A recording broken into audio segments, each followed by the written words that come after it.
So I want to dive right into this. I want to introduce you also to the mind map. For those of you who are not familiar with the mind map, it is a pathway to healing from childhood wounds. And this particular physical abuse is, they're all nasty. This is a nasty one because you're really violating somebody's body. And so, you know, the old saying, sticks and stones will break my bones. But they break more than bones, they break your spirit. So, this is a call in show, everyone. And that number, I think, is up on the board. My eyesight is getting pretty bad, but I think it's 323-524-2599. And I always like to be in studio. Thank you, Tony. He has the control board here, and he can read me any questions in the chat room, and of course, he can alert me to any calls. And so let's go right into the childhood wound of physical abuse. And so this is a broad topic, as many of mine are, and I'm going to try to kind of cover a lot of territory. So physical abuse can really occur at any age, and can occur anywhere from really in utero, where we'll get into that because it does sometimes occur where a woman is pregnant and somebody kicks her in the belly and causes trauma, and sometimes it forces early labor and so on. And then it can really take place anywhere from in utero all the way up to any age, really. But I'm focusing on childhood because childhood is that delicate area where we get impressions and messages, and we're blueprinted, and we're paying attention to who we are through the eyes of our parents and the way they treat us. So we self-define according to how our parents see us, view us, connect with us, disconnect from us. And so we're always gaining information about ourselves in the world. And even though we may not be able to speak in early infancy, we're still soaking in that information. So I want to make some distinctions between childhood trauma pre-verbal and childhood trauma post-verbal. So the pre-verbal area is where you don't really remember anything much because you're too young to remember. And many of my patients come in with symptoms where they don't understand where those symptoms are emanating from because, of course, they don't remember who done it and what happened and all the circumstances around it. However, as I say in my book, our symptoms will tell us they are the cues and clues to lead us to know that something happened and some trauma occurred out of the periphery of cognition, pre-verbal, and that this trauma is still living in our body and coming out in all kinds of forms. And the trauma that's repeated over and over again, and the pre-verbal trauma, I like to refer to that as complex PTSD because it is complex, because it is something that we can't necessarily put our fingers on, and or it is recurrent, and it rears its ugly head also in symptoms later on in life. And so there are a lot of ramifications through the course of development that physical abuse brings up. So let's do the mind map so that you can understand what the Freud I'm talking about and how physical trauma shadows over the psyche. So if you look at panel 1, you will see the light in the background, and that light represents the best of our best. It represents our potential to shine. It represents our light, so to speak.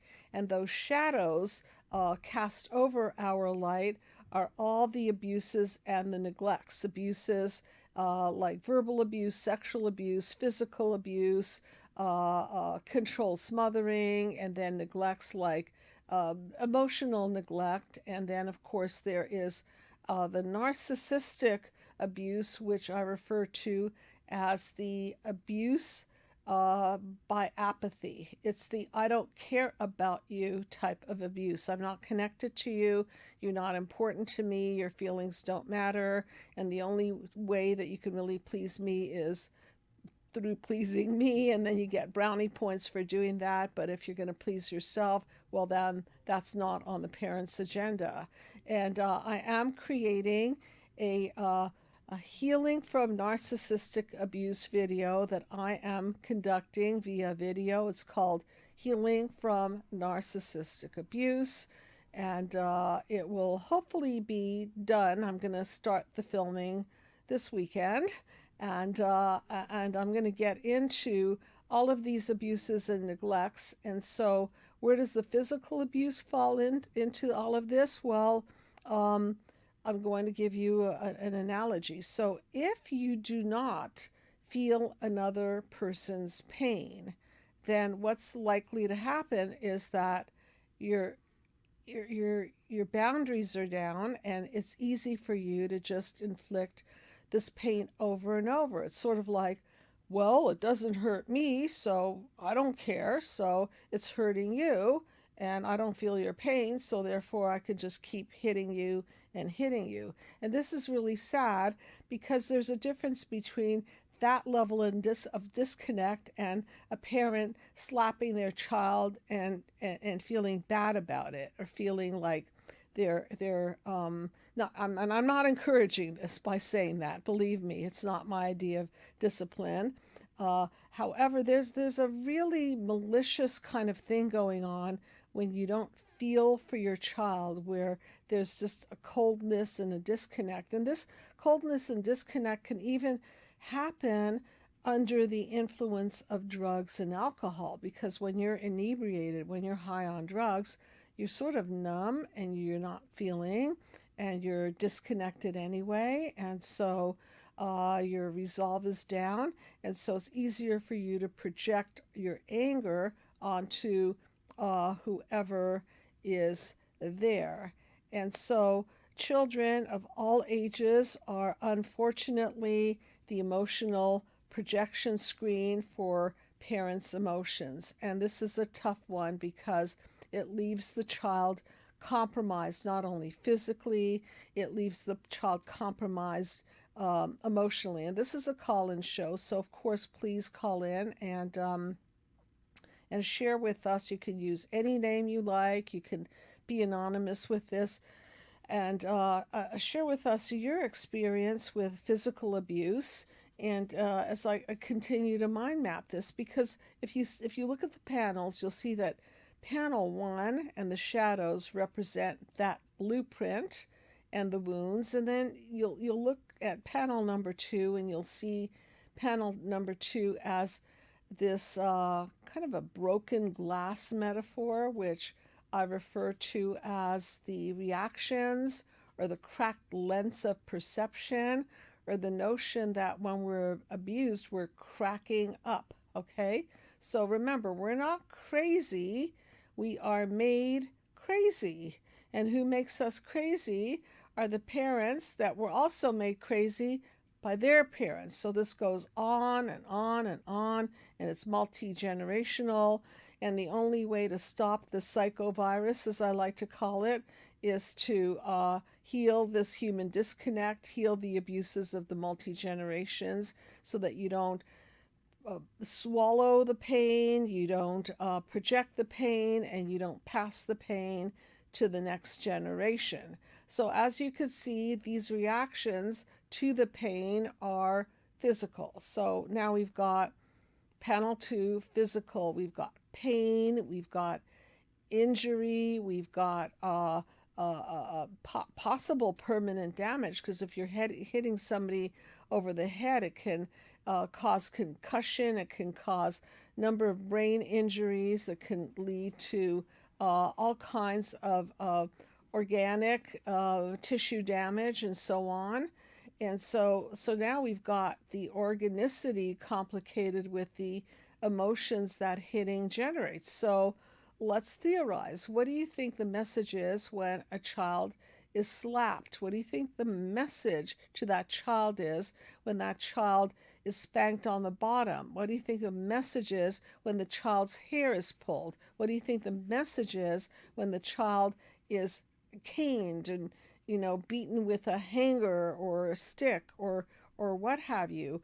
What do you think the message is when parents allow siblings to fight and beat each other up?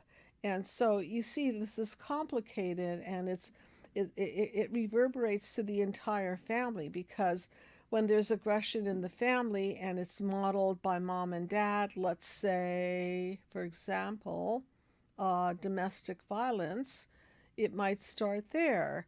And it might start with domestic violence on drugs and alcohol or anything, or just children watching this and then getting in the middle of it, because no child wants to see their parents fighting.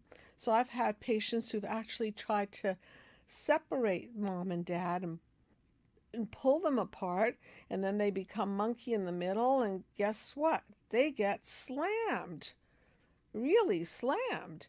And children will withstand the pain of that because they feel that it's their job to save the parents' marriage, because the most painful thing to a child is not being hit.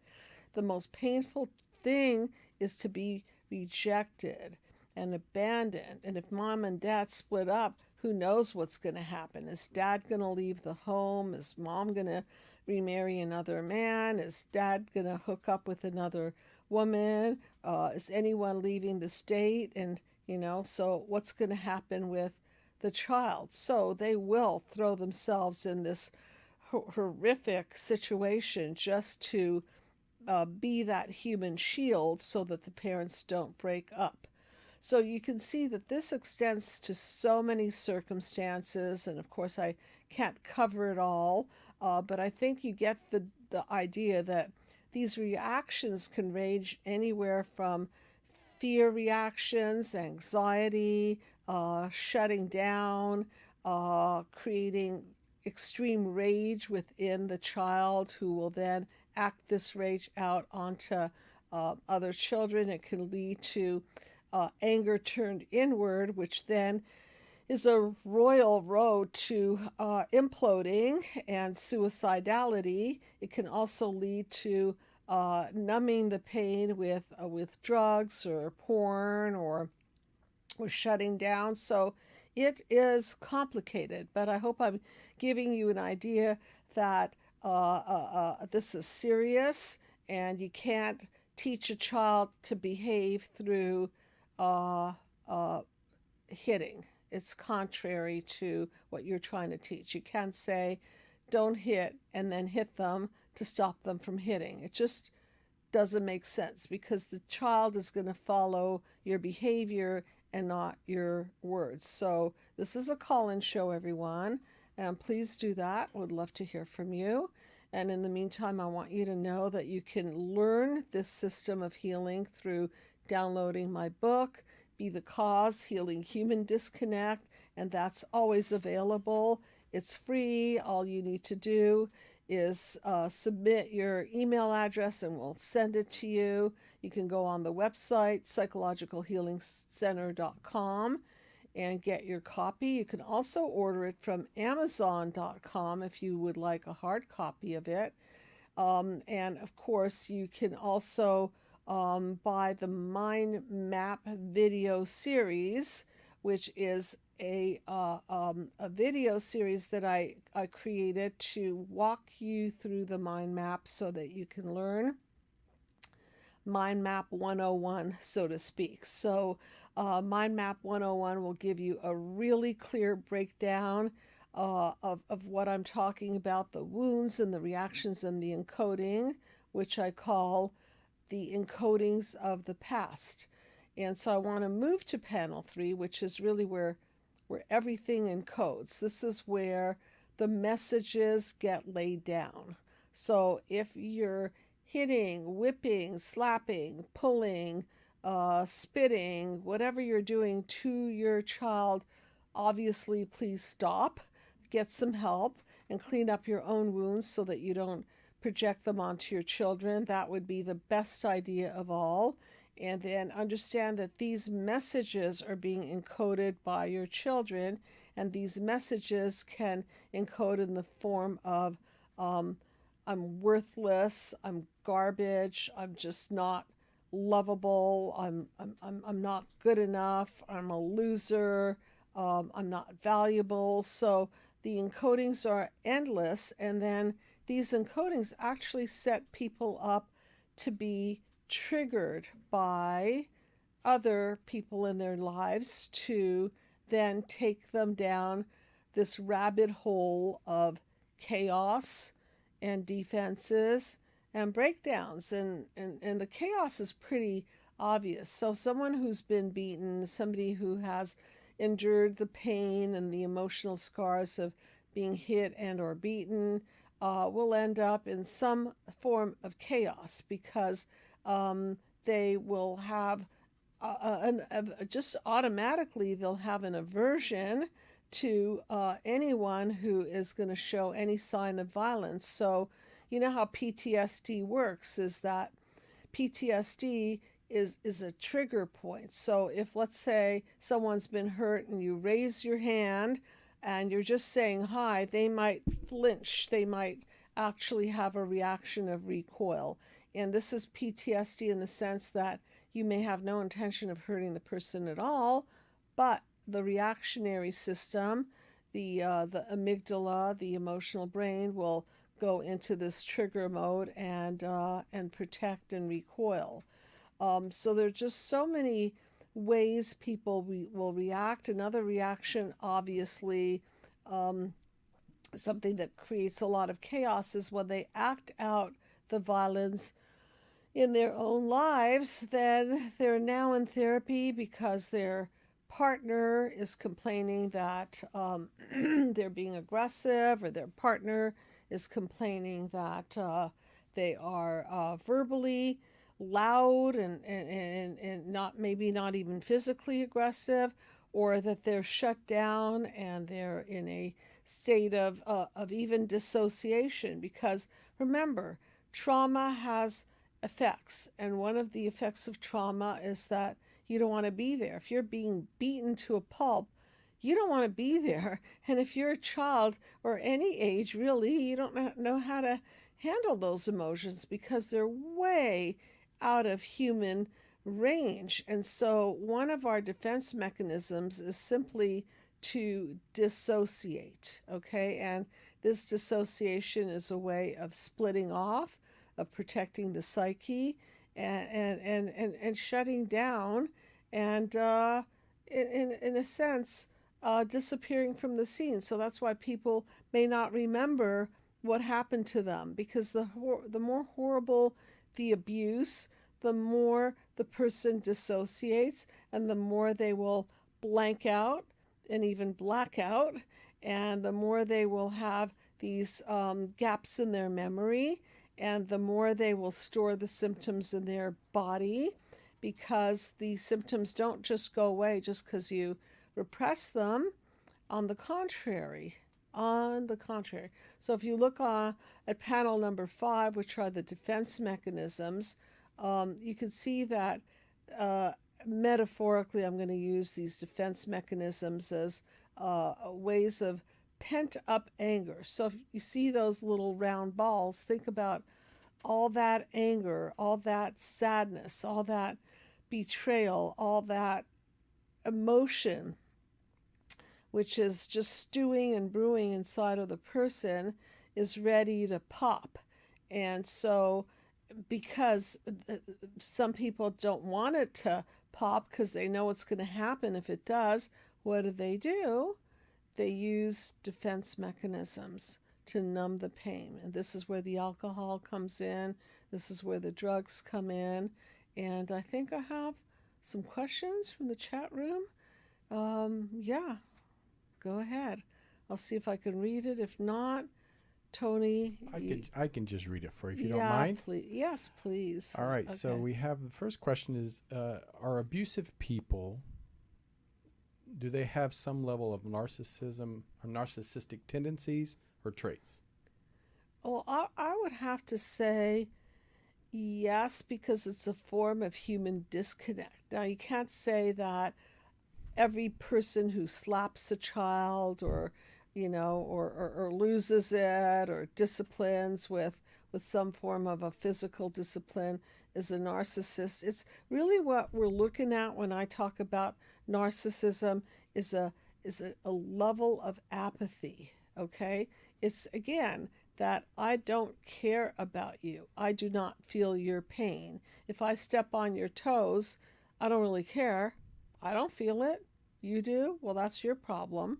So I'll do it again because I don't feel it. And then it crosses lines. So remember, this whole thing is a continuum, right? And these labels are just descriptive, but I'm more interested in how the whole system works. And so the way the system works is that if your parents are in pain, if they never healed from their childhood wounds and they have all of their pent up aggressions, and then they had a bad day at work, it's like the kick the dog syndrome. Now they come home and they kick the kid, or they kick the dog and the kid, or it gets worse, or they drink and then they fight with their spouse, and then the kids see it, and this whole cycle thing. And so where is the level of narcissism here is that they're putting their own feelings before the child. They're not considering the effects of their own behavior on the child. So that's an example of the system gone wrong, where it's me before you, meaning the child.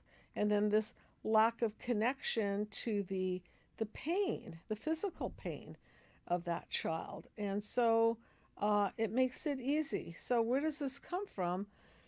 Over and over again, not surprisingly, mostly multi-generational. They see this happening in their home, grandma, grandpa, maybe great-grandparents or other grandparents and other important role models. And that's the blueprint that they live with, and they ingest it, and then they manifest it in their life and project it on other people. So to answer the question in a long-winded way, yes, there is a human disconnect. If you raise your hand at your child and there's not a part of you that goes, ow, that hurts me to hurt my child, there's something off, something not quite clicking in. So I hope that helps. So again, this is a call-in show, everyone, and I would love to hear from you. Please share your stories. They're invaluable to other people because people can relate to it, and there are a lot of people out there who are in pain and suffering, and a lot of them are not in therapy, and I hope that you do reach out to get some therapy, or at the very least learn the mind map system. So I'm trying to create more and more videos where you can do it yourself and learn the mind map, which you can with my 9-panel mind map video series. You can learn it. You don't have to come to therapy to learn it. The video series one. And then, yeah, thank you, that one. That is available. And I think it's an excellent psychoeducational course for everyone. So if you just don't want to show up to therapy, and a lot of people just don't for whatever reason, then buy the psychoeducational course. And you'll be surprised at how much more clearly you can see yourself and the world and connect the dots between what happened to you and how you're now copycatting old blueprints and patterns. And if you look at the mind map, you will see in panel number 6, you're going to see that if these defenses don't hold up, what's coming up next is a breakdown, okay?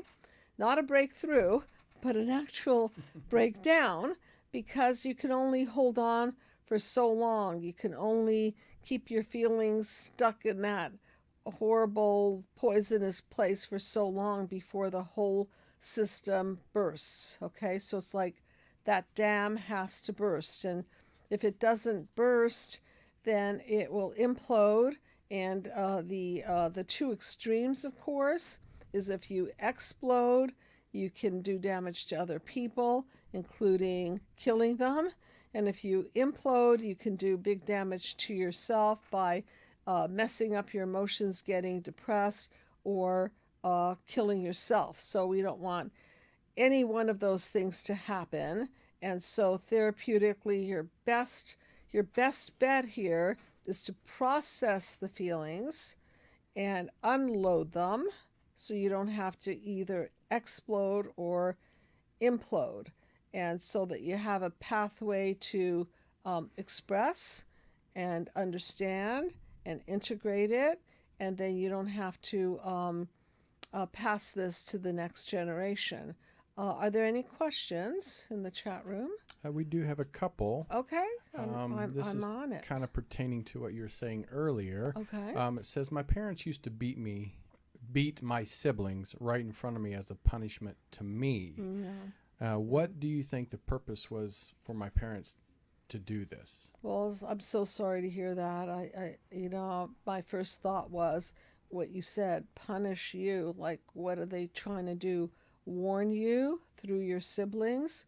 What a horrible position that puts everyone in, because your siblings are now the punching bag, and now you're sitting there feeling terrible that your siblings are getting beaten up, and that you're watching this, and that in a sense they're the sacrificial lamb. So this induces a lot of guilt and shame in you, obviously, because you're thinking, that's so unfair. I'm so sad that they're getting hit, and I'm, may not necessarily be getting hit, but you are getting hit.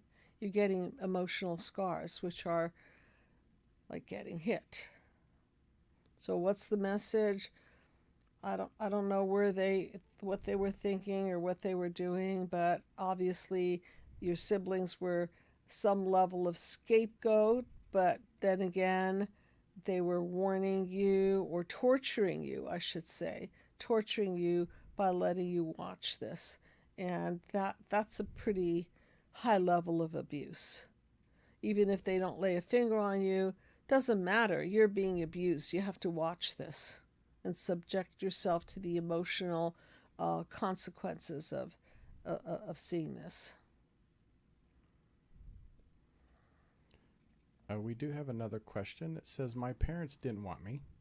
They hit me a lot, and now my emotions are usually blocked and my body feels strangely contorted. Yes. What should I do? Okay, so your body's talking to you.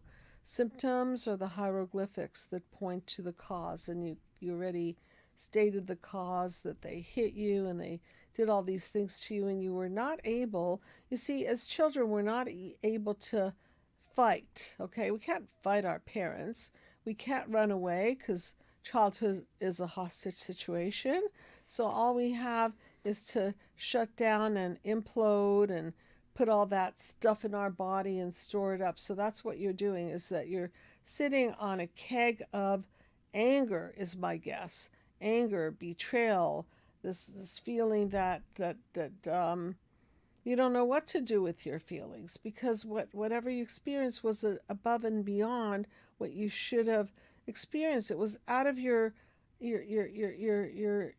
zone of ability to metabolize this. So it's still locked in there. So again, it's the same answer.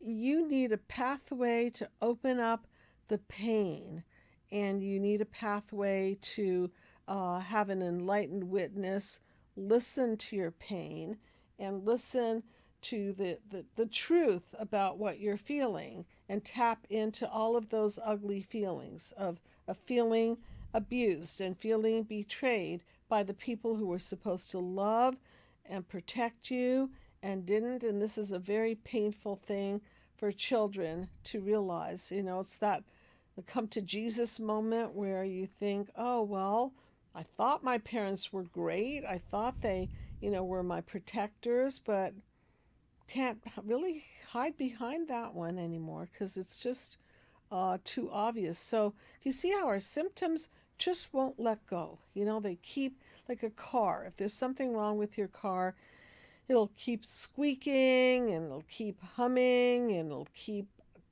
creaking, whatever it does, until you take it to the mechanic. And so you're doing the same thing. Your symptoms are squeaking and tweaking, and your body's hurting. And so part of it is also um, helping yourself release the bodily tension. You said that you were all cramped up, yes, or contorted. Yeah, the contortion is the locking in. You know, the anger held in there, the pain held in there. And so I would say that it would be great, along with therapy, to get some body worker to start unlocking your body and massaging your body and releasing these uh, uh, uh, uh, shut down, locked up points. Yoga would be great for you. Anything to do with swimming, stretching, anything like that.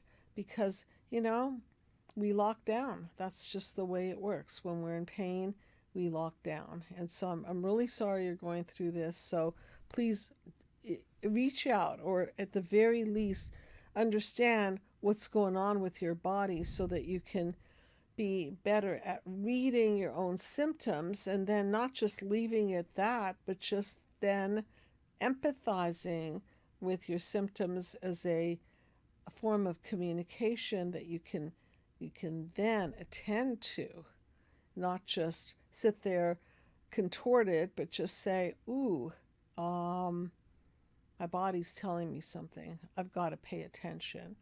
What am I going to do here? And I'm saying the what to do part is really understanding that your body is expressing itself. And so it would be a great idea for you to be able to open up that communication in a therapeutic setting and express yourself there. I hope that helps. And I'm thinking the people in the chat room, why don't you just call in? I'd love to speak with you. And again, you can use any name that you like, and no problem. And in the meantime, I want to talk about in utero beatings. What's that all about? Why would somebody kick someone in the belly? I mean, geez, why would that happen? Well, you know, unfortunately, not all pregnancies were created by people who love and respect and honor each other. And sometimes unhealthy people get together and create a beautiful baby, and that baby is already the projection of anger and the projection of fear on the part of, let's say, for example, the father who isn't making money, or is angry that he got her pregnant and is now stuck with, you know, potential child support, or is being forced to be in a relationship that he doesn't want to be in. And who gets the brunt of this? The child can easily get the brunt of this. Okay, and so there are many reasons these things happen. And again, the more you understand your wounds and the multi-generational process, and see how pregnancies were treated by grandma and grandpa, and whether babies are valued in your family, or that baby represents some sort of a burden or an anger point. Now imagine that poor baby being the recipient of unconscious messages of not being wanted, and unconscious messages of actually being already hated, and what they're incorporating into the fiber of their being. So it starts really at any stage in age, and our job as parents, or parents to be, is to clean up our own mess so that we don't do this to our children. Another thing that I wanted to bring up is that the biggest psychopharmacological station is in our brain. And so we're always emitting biochemical, transmitters and dopamine and endorphins and all kinds of brain chemistry is going on. And when our amygdala is in fight or flight, it really unbalances the brain chemistry. And with all that stress and violence and family domestic violence, it's only going to imbalance these neurotransmission chemicals and create a lot of chaos in the brain.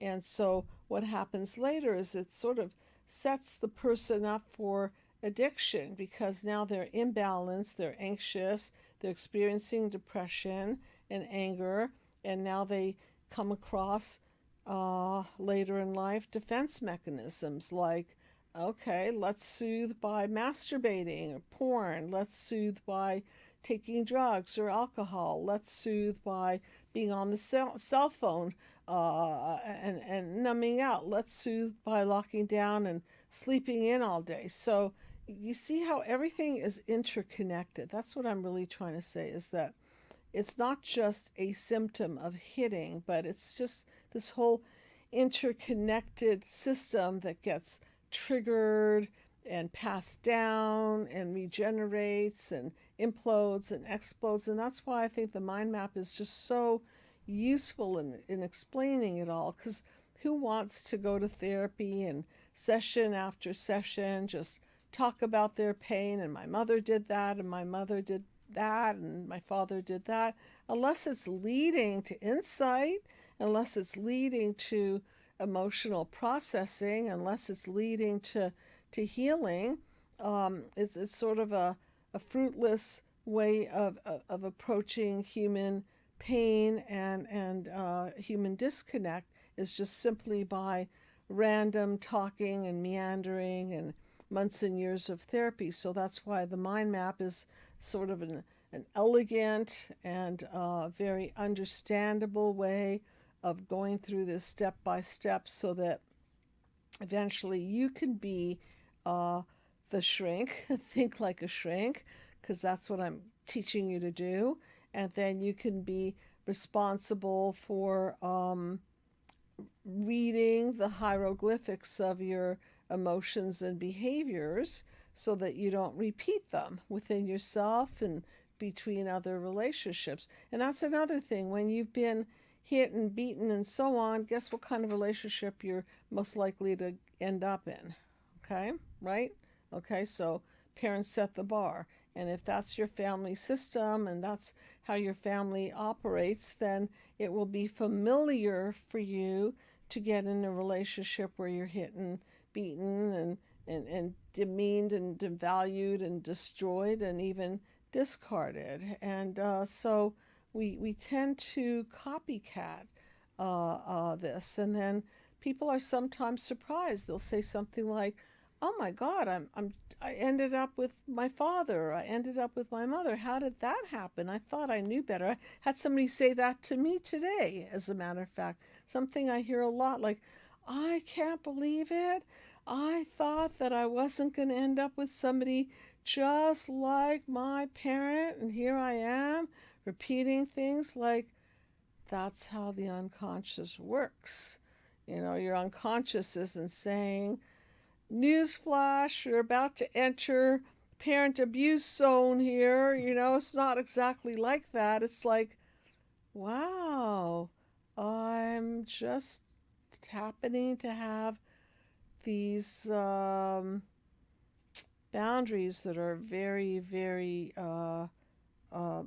loose, and people can cross over and do whatever to my body, and they can do whatever to me, because at this point you've been beaten up so badly and you're used to it, and you already believe that you deserve it.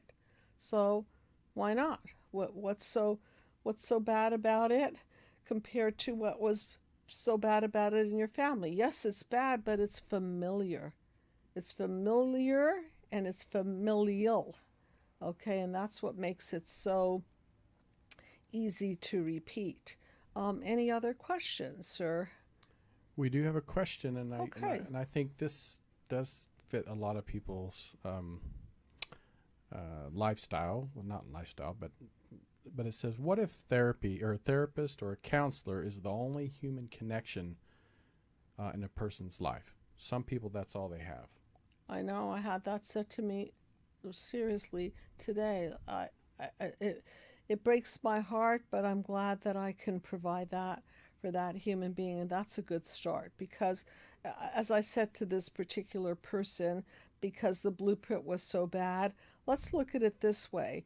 Let's say good that you don't have any friends right now because by the time you're done with therapy, you'll know how to pick them better. Okay? So if you had friends right now that are still in your life, there'd be a good chance that that friend or that lover or that husband or that wife would be somebody that would need either to go to therapy and grow with you or somebody that you would outgrow and then you'd have to break up with because you wouldn't stand for what they'd be dishing out after you understand that you're worth more than that.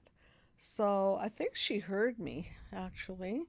I know that's a weird way of positioning somebody to appreciate that they kind of have the opportunity to have a clean slate until they know how to choose wisely. Because isn't it better to not have anyone that's toxically hurting you than, and be alone for a while until you can vet people better and until you stop the cycle? I think yes, and I think she thinks yes too, because she's been on the other side. And that didn't work. And actually, the comment that she made today was something like, I feel even lonelier when I'm with people who don't understand me. And I remember a line from a song, and I don't remember the song, but it was, it's hard to be alone when you're not all by yourself. Okay, so at least when you're by yourself, you may feel lonely, you may feel alone, but when you're alone in the presence of someone who doesn't care, who's not connected to you, it's really, really painful. And it's almost better for you not to be with a human disconnect. Okay? So, how do you heal? Number one, you connect to yourself and you connect to your therapist. So, your therapist could be a role model and an enlightened witness of your life and can be your guide to getting better boundaries and the selection process and be a recipient of your pain and help you process it. And I think that that's what a therapeutic relationship should be about, is a safe place where you can say anything, and I really mean anything, because the more latitude you give yourself to say whatever it is that you want, those deep, dark things that you would never dare tell your parents, okay, nor should you.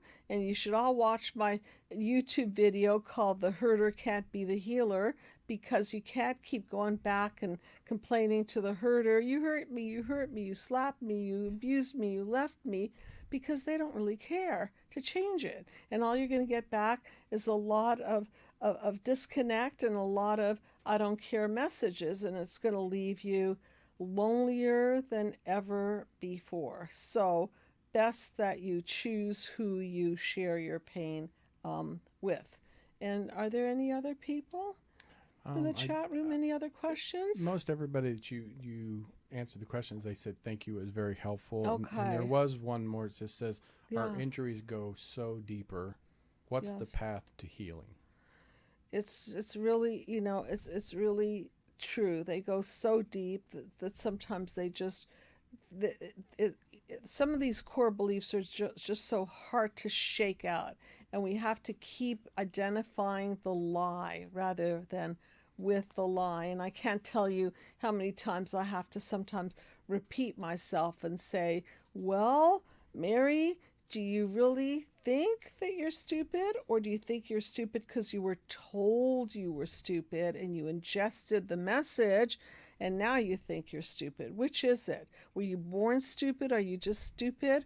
Or did you come to believe that you're stupid because your parents ingrained in you that you are? So, what I'm trying to do here is make a distinction between identifying with being stupid versus identifying that there was a messenger, i.e., probably your caregivers, that gave you the message and then you bought into it, because that's what kids do.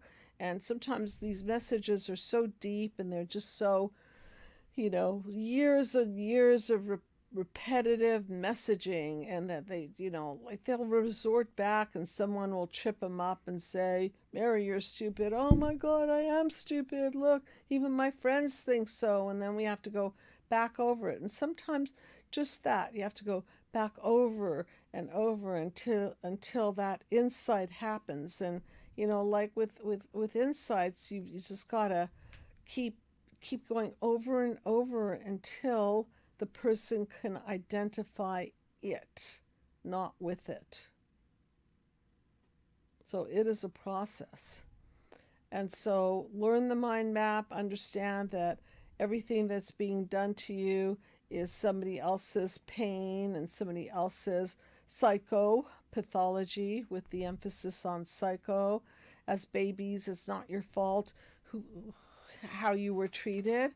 As adults, it is your responsibility to heal your reactions to the wounds and the horrible messagings that you encoded, and to make sure that you don't turn into your parents, and to make sure that you don't select partners that treat you like your parents did.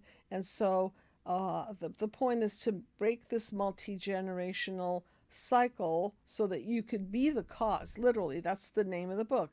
Be the cause. It doesn't say be at the effect of, which is where people are now. We're at the effect of all these injuries. So we want to flip the system so that you can be the cause. And so just on another note, I want to say that go to the merchant shop. There's t-shirts there, the Be the Cause t-shirt. If you want to learn the system, wear the system so that you can keep staring at it and get it. Also, the mind map video series, and of course the book. Just learn it, learn it, learn it. Psychoeducation goes so far. When you're prepared and psychologically in the know, then you can't be tricked, you can't be tripped up, you can't be fooled, you won't open yourself up for people who don't serve you well, and you'll get some sort of immunity. I was using the metaphor of COVID. We want COVID immunity. Well, we want immunity to the psychovirus, so we have to study it, and we have to know how it enters you, and then we have to put barriers so that they don't get in there and wreak havoc in your life. And then, of course, I'm working on the mind map video for healing from narcissistic abuse. Please call me about it. I'm hoping to have it ready in the next several months. And you're free to learn more about this. It's going to be a really, really powerful, impactful, transformational system for healing from narcissistic abuse. And I hope that people are starting to realize that the more psychoeducation they have, the less vulnerable they will be to these systems gone wrong, and the multi-generational transmission process that is constantly visiting members of the human race. So if there aren't any other comments or questions, I thank everybody so very much for tuning in, and please subscribe, and please feel free to call the Psychological Healing Center and request a free consultation. See you next time, everyone. Good night. And if you've enjoyed my show, please subscribe to my channel. If you need help, please call the number below.